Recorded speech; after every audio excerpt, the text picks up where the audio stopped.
চলুন আজ বৃষ্টিতে এক ভৌতিক কাহিনী শুনে নিই আমরা।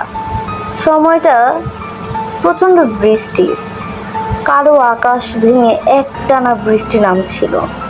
মাঠ, নদী, গলি সব যেন অদৃশ্য হয়ে গেছে। শহরের আলো নিভে গিয়ে গ্রামটিকে অন্ধকার গ্রাস করেছে। কেবল বৃষ্টির শব্দ আর মাঝে মাঝে বাজের ঝলকানি। রাহুল ছাতা হাতে মাঠের পথ ধরে ফিরছিল।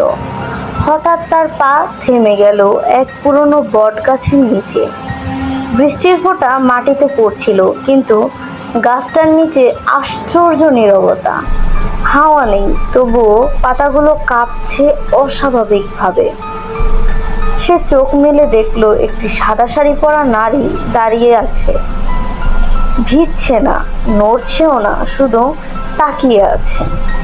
চোখ দুটো অস্বাভাবিক কালো, যেন কোনো গর্ত। রাহুলের শরীর কেঁপে উঠল, গলা শুকিয়ে গেল। সে সাহস করে জিজ্ঞাসা করলো, কে আছো? কোনো উত্তর নেই, কেবল হালকা শিসের মতো শব্দ।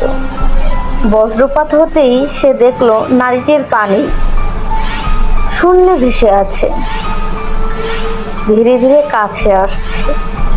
রাহুল দৌড় দিল, কাদা মারিয়ে বৃষ্টির ধারা কেটে, কিন্তু পেছনে টুকটাক কোনো পদধ্বনি শোনা যাচ্ছিল। দৌড় যত বাড়ে, শব্দও তত কাছে আসে। সে পড়ে গেল। উঠতে না উঠতেই ঠান্ডা বাতাস বুকে লাগলো। নারীটি ঝুঁকে এসে ফিস ফিস করলো, এই পথ আমার, কেউ ফিরতে পারে না। তারপর এক হাহাকার মিশে গেল বজ্রের গর্জনে।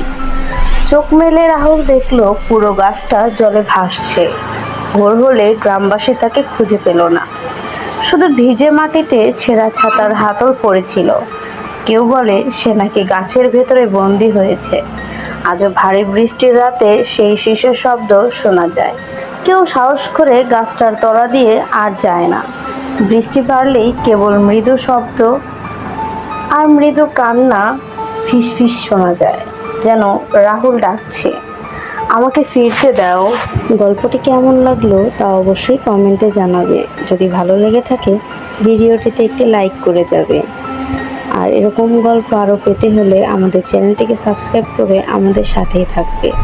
এর পূর্বে এরকম আরও সুন্দর সুন্দর ভিডিও ছাড়া হয়েছে, তা দেখতে হলে আমাদের চ্যানেলটিতে অবশ্যই ঘুরে আসবে। ধন্যবাদ।